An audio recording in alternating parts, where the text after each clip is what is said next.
The banquet hall glowed with soft amber light, chandeliers casting a warm shimmer over the crowd.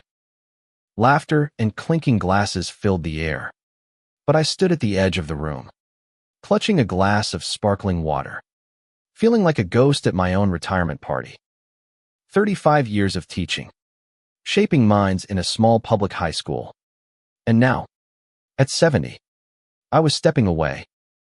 The room buzzed with colleagues, former students, and administrators, all gathered to bid me farewell. Yet, as I scanned the faces, I caught whispers subtle, sharp, like thorns under the surface. "Old Mr. Harlan," someone murmured behind a wine glass. "What's he got to show for it? Decades in a classroom, and no grand legacy. No fancy awards. No best-selling books. Just a pension and a pat on the back." I forced a smile, my fingers tightening around the glass. They weren't wrong. Not entirely. I'd never chased glory. My life was a quiet one-lesson plans. Late nights grading papers, and countless hours coaxing potential out of kids who didn't believe in themselves. I taught history, but more than that, I taught resilience, curiosity, and the courage to ask questions. Still, the world doesn't measure success in those terms. It wants trophies, headlines, measurable triumphs. And I had none of those. The whispers grew bolder as the evening wore on. A group of younger teachers, fresh from grad school, stood near the dessert table, their voices carrying. "He was a good teacher. Sure. But what's the impact? You can't quantify inspiration. His students are probably just average."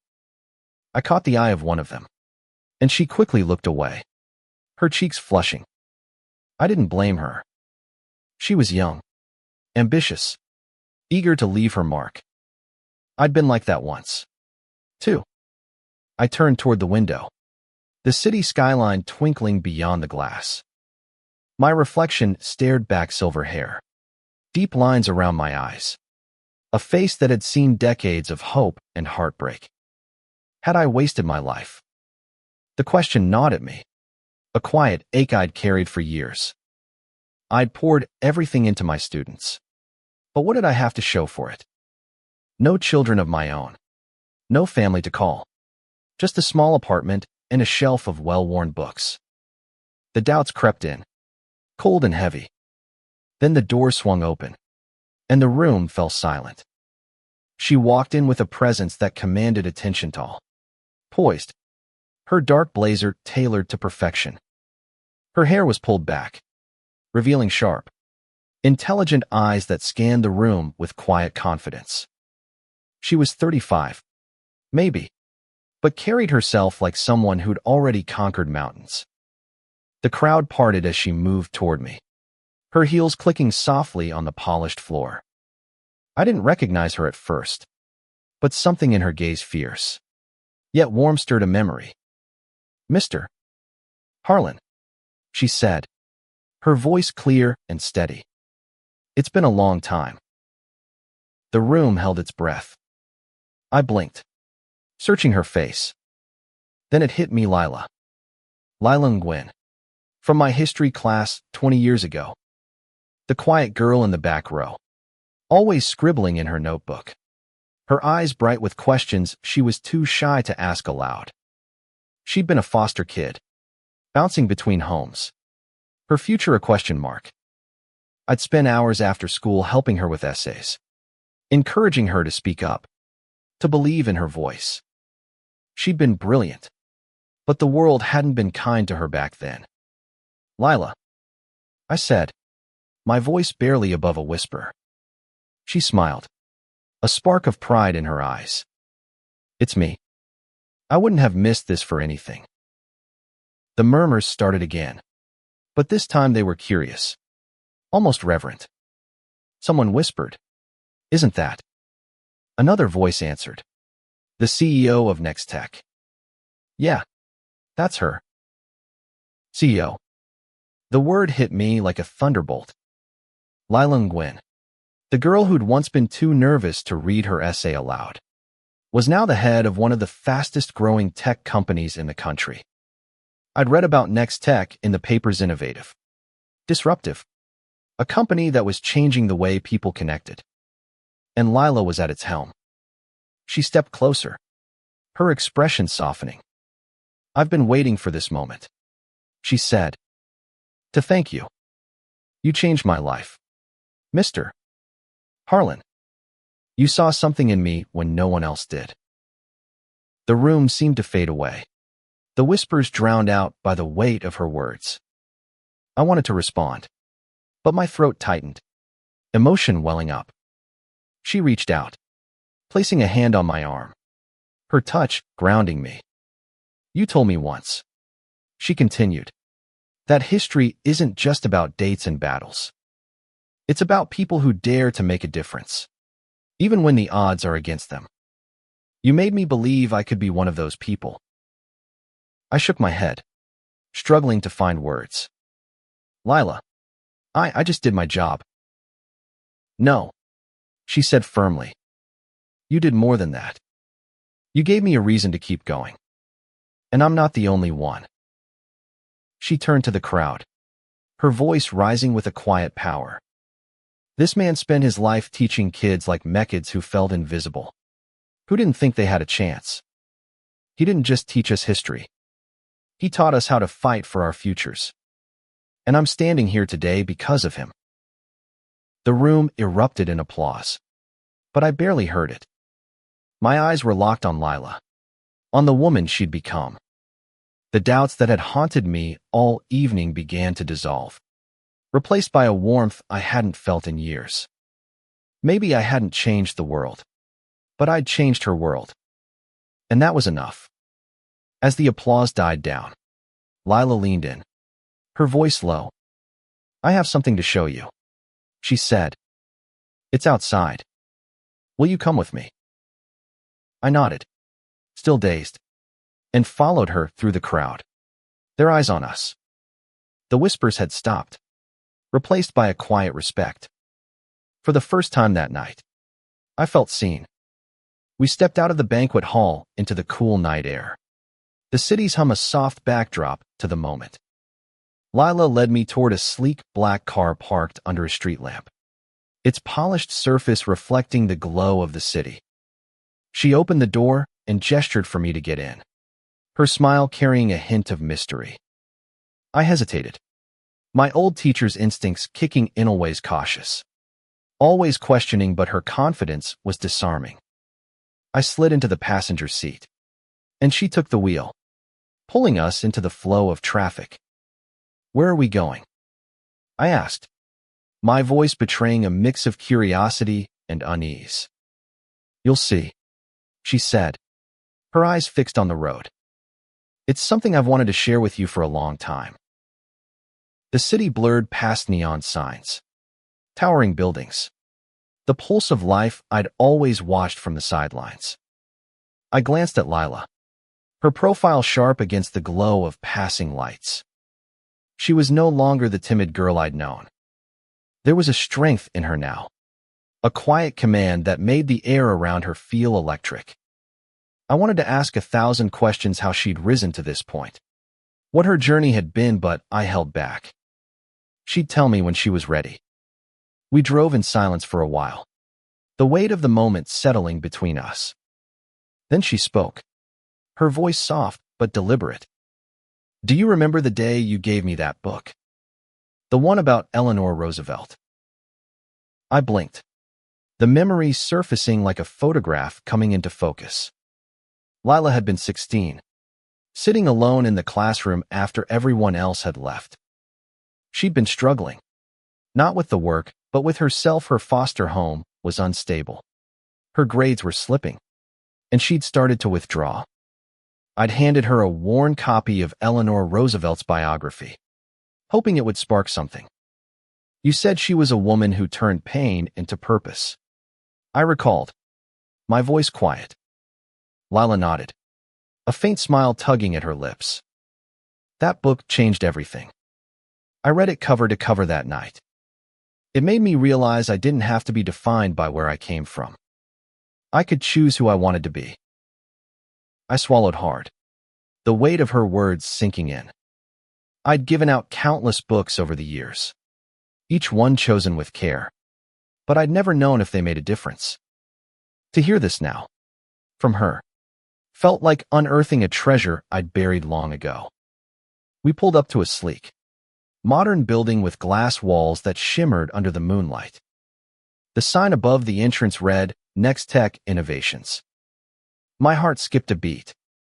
This was her empire, the company she'd built from nothing. She parked and turned to me, her eyes bright with purpose. Come inside, she said. I want you to see what you helped create. The lobby was a marvel clean lines, soft lighting, and a massive digital display showcasing Nextech's latest projects. Employees bustled about, even at this late hour, their energy palpable. Lila led me past a reception desk where a young man nodded respectfully, his eyes lingering on her with a mix of awe and admiration. We took an elevator to the top floor, the doors opening to a spacious office with floor-to-ceiling windows. The city sprawled below, a glittering testament to ambition and possibility. Lila gestured to a leather chair, and I sat, feeling out of place in this world of glass and steel. She stood by the window, her silhouette framed against the skyline. This is my office, she said. But it's more than that. It's a dream I didn't know I could have until you showed me it was possible. I shook my head, still grappling with the enormity of it all. Lila, I was just your teacher. You did this. You built this. She turned to face me, her expression fierce. No, Mr. Harlan, you don't get to downplay this. You saw me when I was invisible. You stayed late. Read my terrible essays. Push me to think bigger. You gave me a chance when no one else did. This, she gestured to the office. The building. The world she'd created, this exists because you believed in me. My chest tightened, a wave of emotion threatening to spill over. I'd spent decades wondering if I'd made a difference, if my work mattered. And here was the answer, standing before me, in the form of a woman who'd turned her pain into power. She walked to a shelf and pulled out a small, familiar object, the Eleanor Roosevelt biography, its pages worn and yellowed. I kept it, she said softly. It's been with me through every step of this journey. I stared at the book, my vision blurring. I didn't know. I whispered. I didn't know it meant that much. It meant everything, she said. She set the book down and pulled out a tablet, tapping the screen to reveal a presentation. I want to show you something else. It's a project we're launching next month, and it's because of you. The screen lit up with the words, Harlan Scholars Program. My breath caught. Lila smiled, her voice steady but emotional. It's a scholarship fund for kids like I was foster kids. Kids from tough backgrounds. We're giving them mentors, resources, a chance to go to college. And it's named after you. I couldn't speak. The room spun, the weight of her words anchoring me to the moment. All those years, all those doubts, and now there's a legacy I'd never imagined. Lila knelt beside me, her hand resting on mine. You didn't just teach me history, Mr. Harlan. You taught me how to make it. The office felt like a sanctuary, its quiet hum a stark contrast to the clamor of the banquet hall. Lila's words still echoed in my mind, each one a thread weaving together the fragments of my life's work. I stared at the tablet, the words Harlan Scholars Program glowing like a beacon. My name, attached to something so meaningful, felt surreal. I'd never sought recognition, but here it was, undeniable and humbling. Lila sat across from me, her expression a mix of gratitude and determination. The program launches in a month, She said, "We've already identified the first cohort 50 kids from across the country. They're bright, but they're up against the odds. Like I was." She paused, her eyes searching mine. "I want you to meet them. I want you to see what your legacy looks like." I shook my head, still processing. "Lila, this is too much. I don't know what to say." "You don't have to say anything," she replied. "Just be there. They need to hear from someone who's walked the path you have, who knows what it means to believe in someone." The weight of her request settled over me. I'd spent my career in classrooms, not boardrooms. The idea of standing before a group of young people as the namesake of a scholarship program felt daunting. Yet, as I looked at Lila, I saw the girl she'd been uncertain, but hungry for a chance. If I could help her become this woman, maybe I could inspire others, too. We left the office and returned to the car, the city lights now softened by a gentle rain. As Lila drove, she began to share her story, filling in the gaps between the shy teenager I'd known and the CEO sitting beside me. After high school, she'd earned a scholarship to a state university, majoring in computer science. "I was terrified," she admitted, her voice tinged with vulnerability. "I felt like I didn't belong. But I kept hearing your voice in my head, telling me to keep asking questions, to keep pushing." She'd graduated top of her class, landed a job at a tech startup, and climbed the ranks with a relentless drive. When the company faltered, she took a risk, founding Next Tech with a small team and a bold vision. "It wasn't easy," she said. "There were nights I thought I'd fail. But I remembered what you said about history, how it's made by people who don't give up. So I didn't." Her words stirred something deep within me. I'd always taught my students that history wasn't just about the past. It was about the choices we make in the present, the courage to shape the future. Lila had taken that lesson and built an empire with it. And now, she was giving others the chance to do the same. We pulled up to a community center, its brick facade weathered but warm, lights spilling from its windows. "One more stop," Lila said, her tone cryptic. Inside, the air smelled of coffee and old wood, and a small group of people, maybe 20, gathered in a meeting room. They were young, diverse, their faces a mix of curiosity and apprehension. I recognized the look. I'd seen it in countless students over the years. "These are some of our mentors for the Harlan Scholars," Lila explained. "They're volunteers, teachers, professionals, people who want to give back. I thought you should meet them." A woman in her 40s approached, her smile warm. "Mr. Harlan, I'm Maria. I was in your class in '98. You probably don't remember me, but you made me love history. I'm a professor now, because of you." Before I could respond, a man in his 30s stepped forward. "I'm David, class of '02. You helped me get through AP history when I was failing. I'm an attorney now." When Lila told me about this program, I had to sign up. One by one, they introduced themselves, former students, each with a story of how I'd touched their lives. A nurse, a journalist, a social worker, all shaped in some small way by our time together. I stood there, overwhelmed, as the room filled with voices, each one a testament to a life I hadn't realized I'd impacted. Lila watched, her eyes glistening. "You didn't just teach us," she said softly. "You built a community. These people are here because of you, and they're going to help the next generation." I tried to speak, but my voice cracked. Instead, I nodded, letting the moment wash over me. The doubts that had plagued me at the party felt distant now, replaced by a quiet certainty. My life's work wasn't in awards or headlines.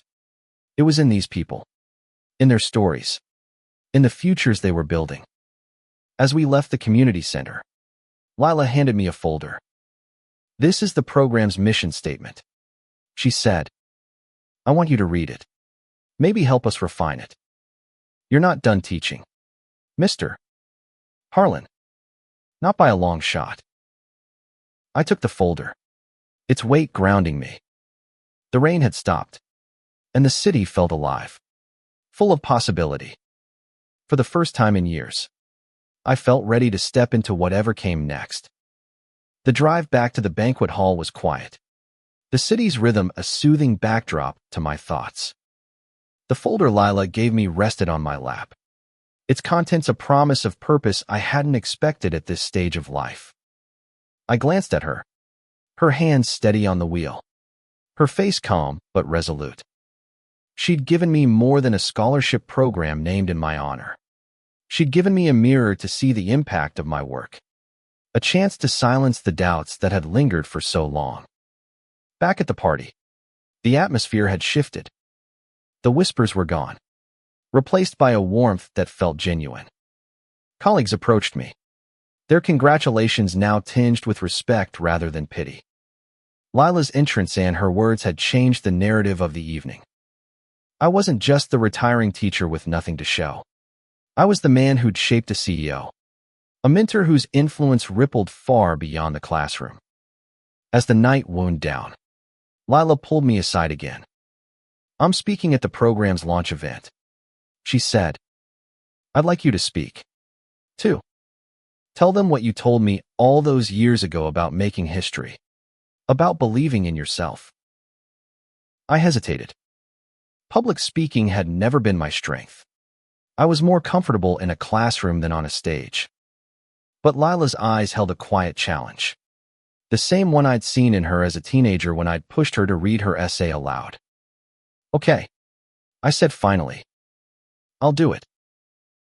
The next few weeks were a blur of preparation.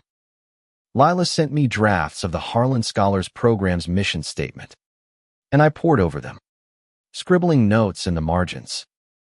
The program aimed to provide not just financial support, but mentorship, internships, and a network of people who believed in these kids. It was ambitious, heartfelt, and deeply personal. I saw Lila's story woven into every line, her determination to give others the chances she'd fought for. I visited the community center again, meeting more of the mentors and some of the first scholars. They were kids from tough backgrounds, foster care, low-income families, first-generation students. Their eyes held the same mix of fear and hope I'd seen in Lila years ago. I talked with them, shared stories from my teaching days, and listened to their dreams. One boy, Javier, wanted to be an engineer. A girl, Aisha, dreamed of becoming a doctor. Their ambition was raw, unpolished, but fierce. I felt a spark reignite in me, the same one that had driven me to teaching in the first place. The night of the launch event arrived, and the community center was transformed. Tables were draped in white linen. Fairy lights twinkled along the walls, and a small stage stood at the front, flanked by banners bearing the Harlan Scholars logo. I stood backstage, my palms sweaty, clutching note cards I'd rewritten a dozen times. Lila found me, her presence steadying. "You've got this," she said, squeezing my arm. "Just speak from the heart." The room filled with guest donors, community leaders, the scholars and their families. Lila took the stage first, her voice commanding yet warm. She spoke of her journey, of the teacher who'd seen her potential when she couldn't see it herself. She introduced the program, outlining its goals and the lives it aimed to change. When she mentioned my name, the crowd applauded, and I felt a lump rise in my throat. Then it was my turn. I stepped onto the stage, the lights bright, the faces expectant. My note cards felt heavy, but as I looked out at the crowd, at Lila, at the scholars, at the mentors, I set them aside. I've spent 35 years teaching. I began, my voice steadier than I expected. And I've learned one thing. The greatest legacy isn't in what you achieve for yourself, but in what you help others achieve. I told them about Lila, about the kids I'd taught, about the power of belief. I spoke of history not as dates or battles, but as the stories of people who dared to dream, who refused to let their circumstances define them. You are the history makers, I said, looking at the scholars.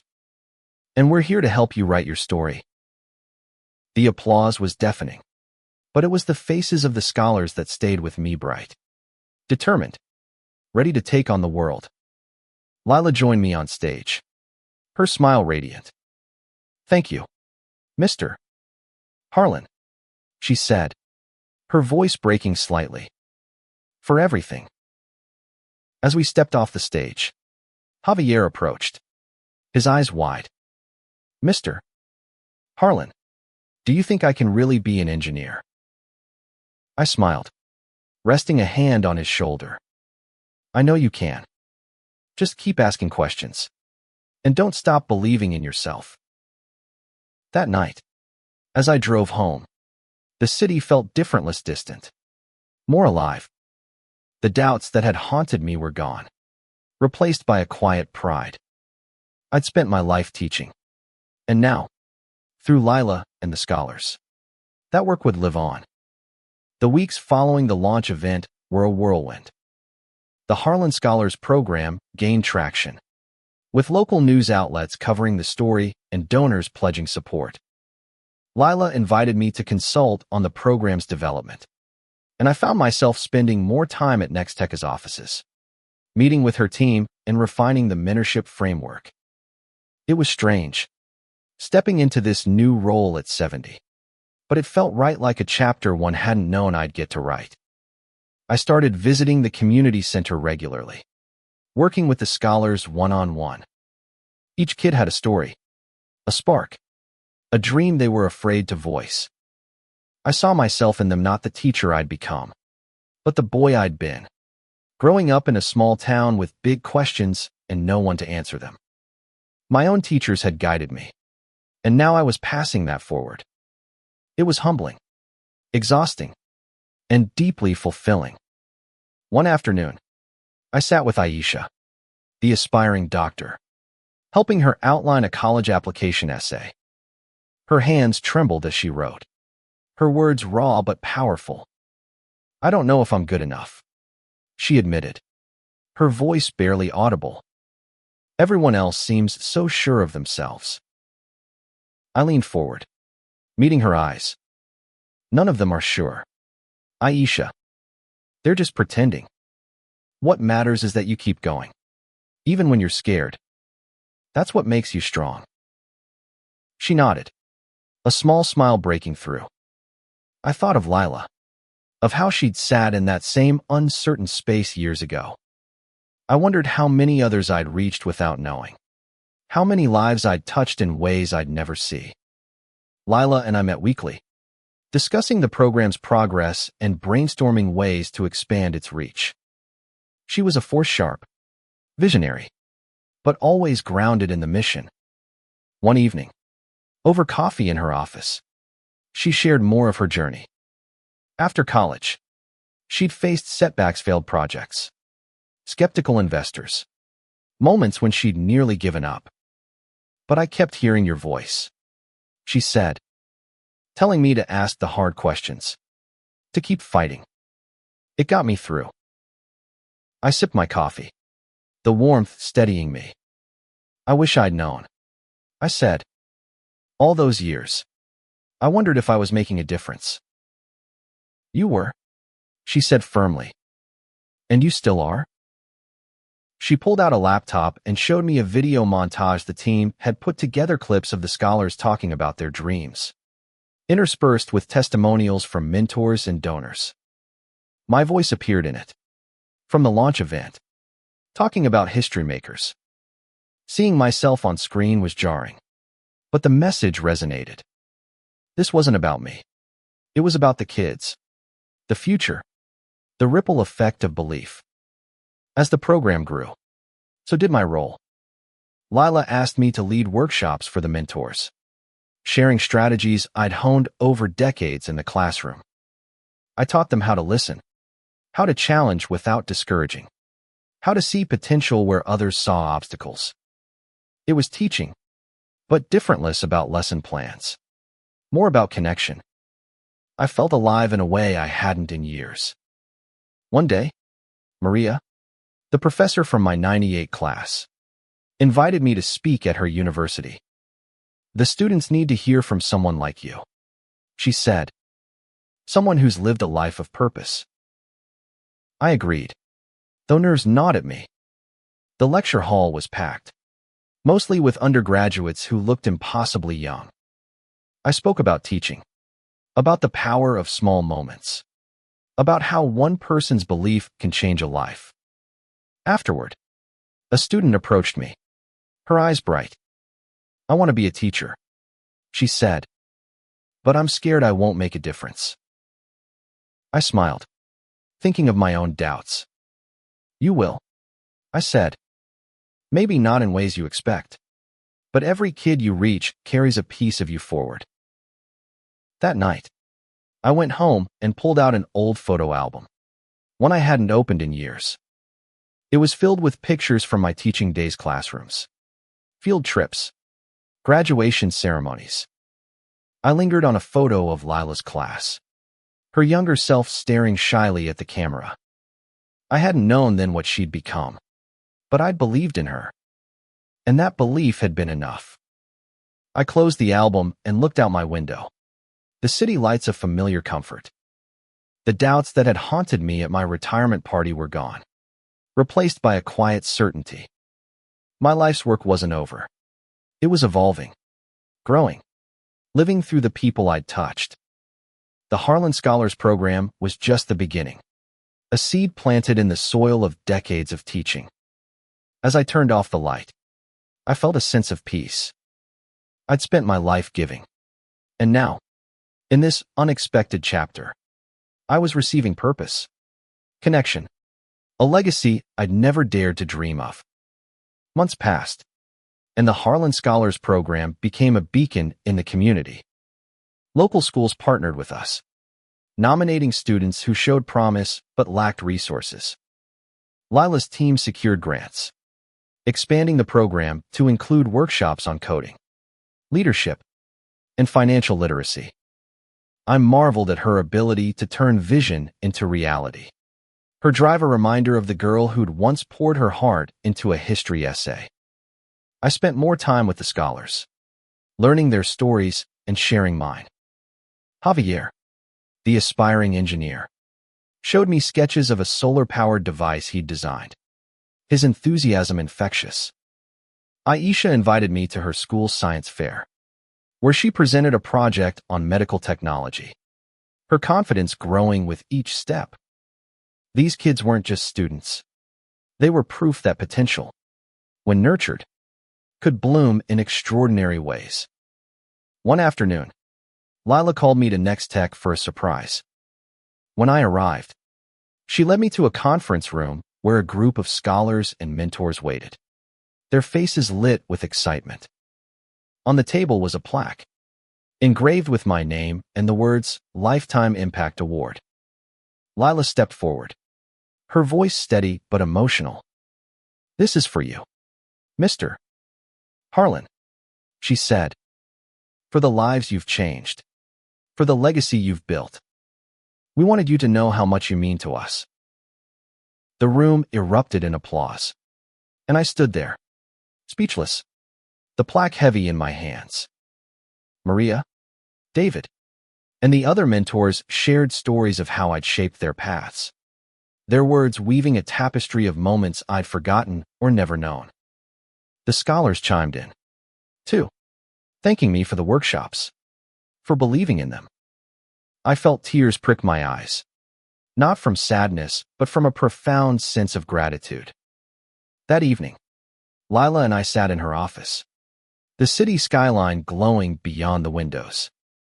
"You've given me a second chance at purpose," I told her, my voice thick.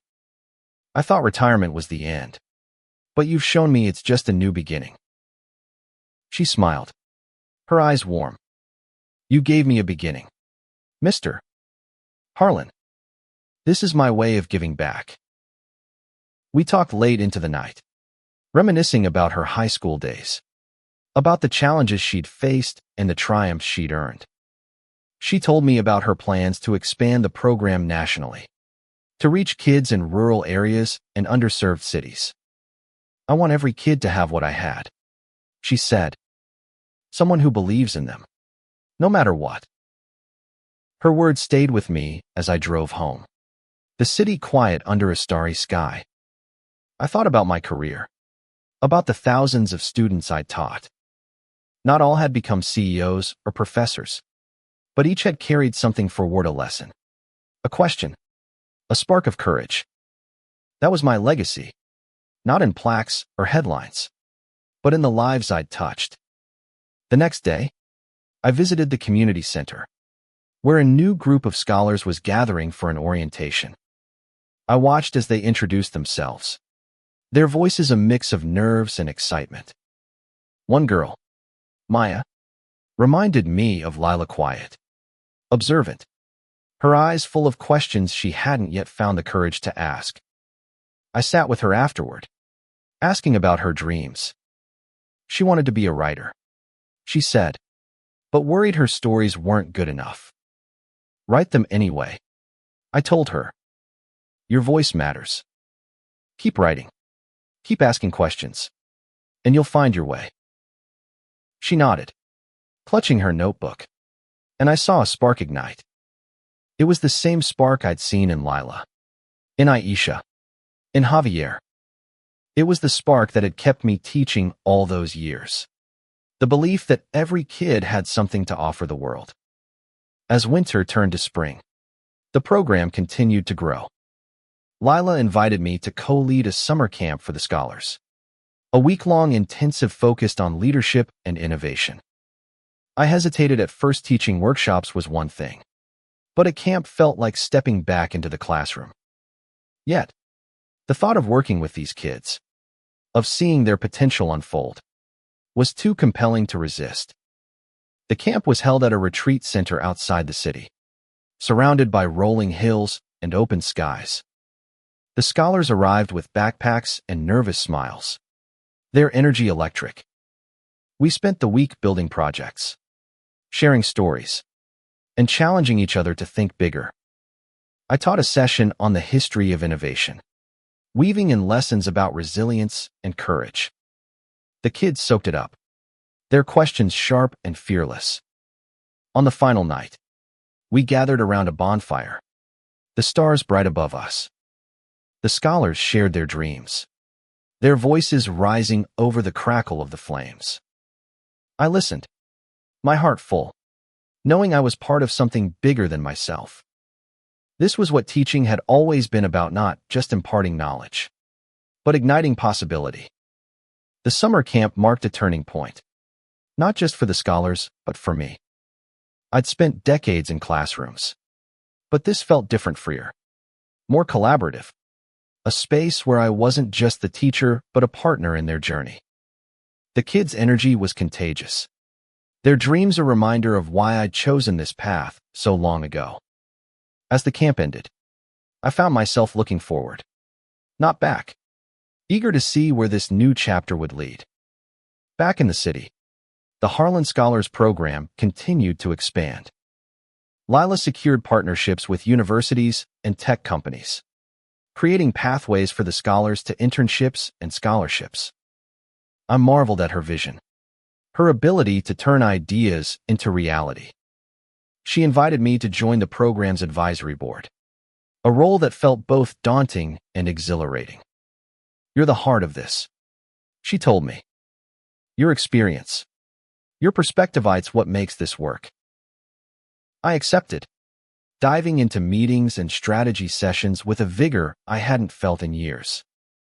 We discussed curriculum, mentorship training, and ways to measure the program's impact. I suggested adding a storytelling component, encouraging the scholars to document their journeys through essays or videos. Their stories matter, I said. They need to know their voices can shape the world. Lila loved the idea, and we launched a storytelling workshop, led by Maya, the aspiring writer. She blossomed in the role, guiding her peers to find their voices. Watching her, I saw echoes of Lila's journey, a quiet kid finding her strength. Her words a bridge to possibility. I felt a quiet pride, not just in Maya, but in the program, in the community we were building. One evening, Lila invited me to dinner at her home, a cozy apartment filled with books and art. It was a rare glimpse into her personal life, away from the CEO persona.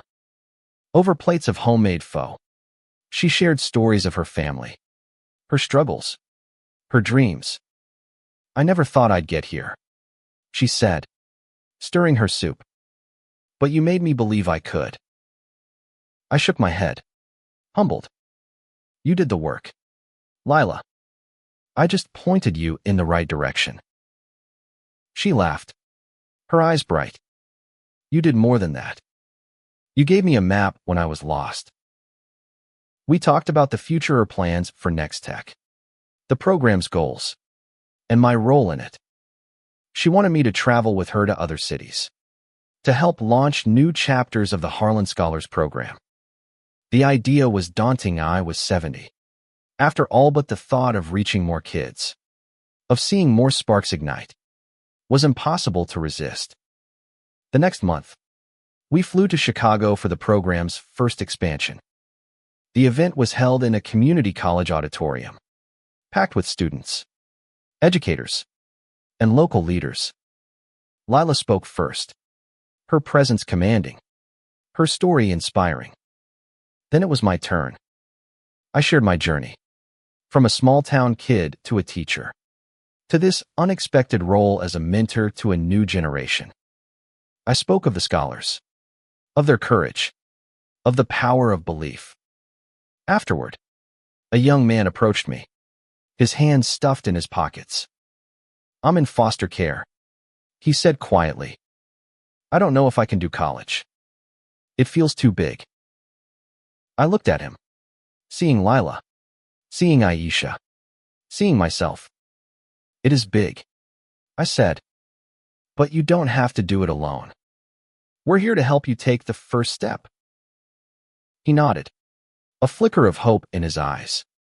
As we left Chicago, I felt a sense of purpose stronger than ever.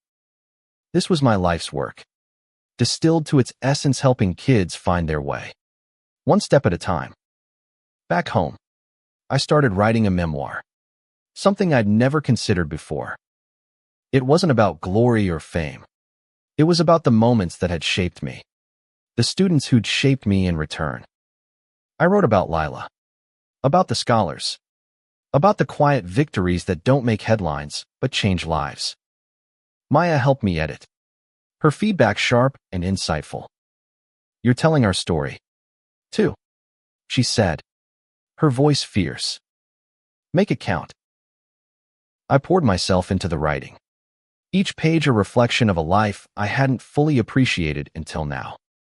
The doubts that had haunted me at my retirement party were a distant memory, replaced by a clarity I'd never known. My legacy wasn't in what I'd achieved, but in what I'd helped others achieve. As I finished the first draft, I looked out my window, the city lights a familiar comfort. I wasn't done, yet not by a long shot. There were more kids to reach, more stories to tell, more history to make. The memoir took shape over months, each chapter a testament to the lives I'd touched and the lessons I'd learned. Writing it felt like excavating my past, unearthing moments of doubt and triumph, of quiet connections that had defined my career. Maya's feedback was invaluable, her sharp, eye-catching details I'd overlooked. "You're not just telling your story," she said one day, scribbling notes on a draft. "You're showing us how to tell ours." The Harlan Scholars Program continued to grow, with chapters now in 5 cities and more planned. Lila and I traveled together, meeting new scholars and mentors, each event a reminder of the program's impact.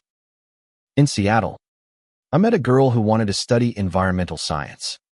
In Atlanta, a boy dreamed of becoming a pilot. Their ambitions were as varied as their backgrounds. But they shared a common thread: resilience. A refusal to let their circumstances define them. Back home, the community center became a second home. I led workshops, mentored scholars, and watched as they grew into their potential. Javier won a regional science competition, his solar-powered device earning praise from engineers. Aisha was accepted into a pre-med program, her joy infectious as she hugged me at the community center. "You told me I could do it," she said, her eyes shining. "And I believed you." Lila and I celebrated the program's first anniversary with a gala, held in the same banquet hall as my retirement party. The irony wasn't lost on me. A year ago, I'd stood in this room, questioning my worth, hearing whispers that I had nothing to show. Now, the room was filled with scholars, mentors, and supporters, all part of a legacy I'd never imagined. Lila took the stage, her presence as commanding as ever. She spoke of the program's achievements hundreds of kids supported, mentors trained, futures changed. Then she turned to me, her voice softening. "None of this would exist without Mr. Harlan," she said. "He taught me that history is made by those who believe in others. And that's what we're doing here, believing in these kids, in their dreams, in their power to change the world." The applause was thunderous, but it was the scholars' faces that stayed with me, bright, hopeful, ready to write their own stories. I took the stage, my note cards left behind, and spoke from the heart. "A year ago, I thought my work was done," I said. "But you've shown me it's just beginning. You are my legacy, and I'm so proud to be part of your journey." After the gala, Lila and I stood outside, the city alive around us. She handed me a small package, wrapped in simple brown paper. "Open it later," she said, her smile cryptic. "It's something for the next chapter." At home, I unwrapped the package to find a leather-bound journal, its first page inscribed with a quote from Eleanor Roosevelt: "The future belongs to those who believe in the beauty of their dreams." Below it, Lila had written, "Keep teaching, Mr. Harlan. The world still needs you." I ran my fingers over the words, my heart full. The journal became my companion, a place to record new ideas, new dreams, new stories. I wrote about the scholars, about Lila, about the unexpected gift of this second act. I wasn't just a retired teacher. I was a mentor, a guide, a part of something bigger than myself. One spring morning, I visited the community center, where Maya was leading a storytelling workshop. She'd written a short story, raw but powerful, about a girl finding her voice in a world that tried to silence her. As she read it aloud, her voice steady, I saw the spark I'd seen in Lila all those years ago. After the workshop, she hugged me, her notebook clutched to her chest. "Thank you for believing in me," she said. I smiled, my throat tight. "Thank you for believing in yourself." As I walked home, the city felt like a canvas, full of possibility. My life had come full circle, from a teacher wondering if he'd made a difference, to a mentor surrounded by proof of his impact. The whispers from my retirement party were gone, replaced by the voices of the scholars, of Lila, of a legacy that would live on. I opened the journal that night, pen in hand, and wrote the first line of a new chapter. The greatest gift is not in what you achieve, but in what you inspire. I set the pen down, the city lights glowing outside, and felt a quiet certainty. My story wasn't over. It was just beginning.